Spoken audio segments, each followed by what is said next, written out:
pour une histoire de 20 millions de francs CFA. Vous voyez, un truc, je ne sais pas de combien, plus de 30 000 euros quand même. Il accepte de jouer à ce complot qui va assassiner non seulement le ministre de la Défense, ministre d'État, mais aussi son épouse, sa deuxième épouse. On dit que c'est quelqu'un qui est fou de l'argent. Ah non, il ne joue pas avec ça. Comme si ça ne suffisait pas, il n'y a pas longtemps, pour quelqu'un qui, on sait comment obtenir le visa de la France, c'est pas facile. Mais récemment, il n'y a pas assez longtemps, il était en Italie et en France. 27 avril 2026, peuple d'Afrique, recevez nos salutations. Premier suspect dans le cadre de ce projet d'assassinat du ministre de la Défense du Mali. Nous prions pour le repos éternel de son âme. Le général 4 étoiles, Sadio Kamara. Un premier suspect qui a été neutralisé. Vous savez, l'Africain, c'est très dommage, c'est très bizarre de le dire. D'après toutes les informations que nous avons reçues dans la ville de Kati, où a eu lieu cet événement tragique, il s'agit de quelqu'un qui les côtoyait souvent. Parce que le monsieur en question, c'est un radié de l'armée. Il avait adhéré à l'armée, la promotion 2001. C'est-à-dire l'année 2001, promotion 2001. Il est resté dans l'armée, il serait radié à peu près 10 ans, 11 ans plus tard, dans les années 2012, pour cas d'indiscipline.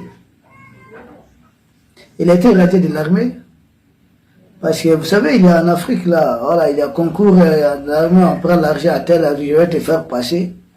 Ce cas d'indiscipline a fait qu'il a été radié de l'armée. Et ce monsieur, qui d'ailleurs, vous savez, le ministre de la Défense, il est social, il n'a pas fermé toutes les portes.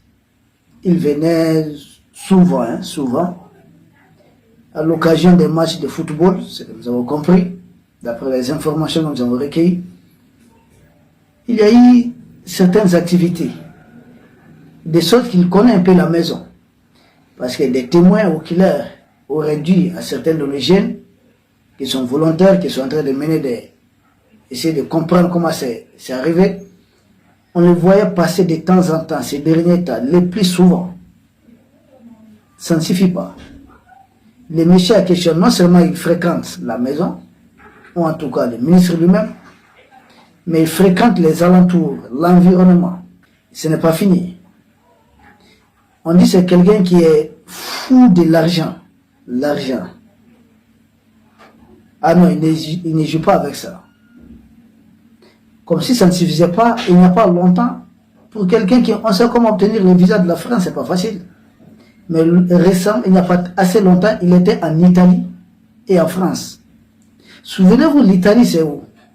L'Italie, c'est là où certains religieux, certains politiciens et certains représentants de groupes terroristes sont rencontrés pour planifier cette déstabilisation du Mali. C'est pourquoi j'ai tout le temps dit, honte à Giorgia Meloni. Elle qui prenait, voilà, que la France mette fin, de continuer de piller l'Afrique à travers les francs CFA pour qu'il n'y ait pas de migrants en Italie.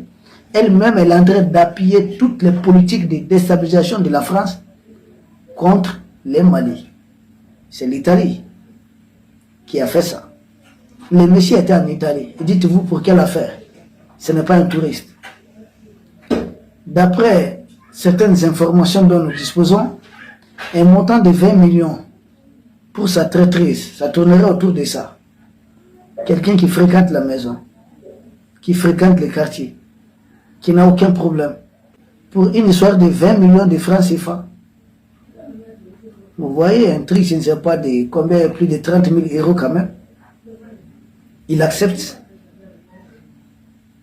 de jouer à ce complot qui va assassiner non seulement le ministre de la Défense, ministre d'État, mais aussi son épouse, sa deuxième épouse.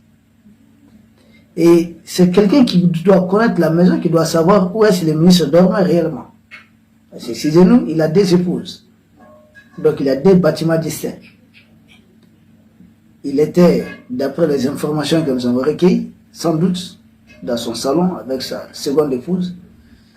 C'est là que ces messieurs qui connaissent un peu les coins, qui connaissent les quartiers, ils ont passé à l'acte.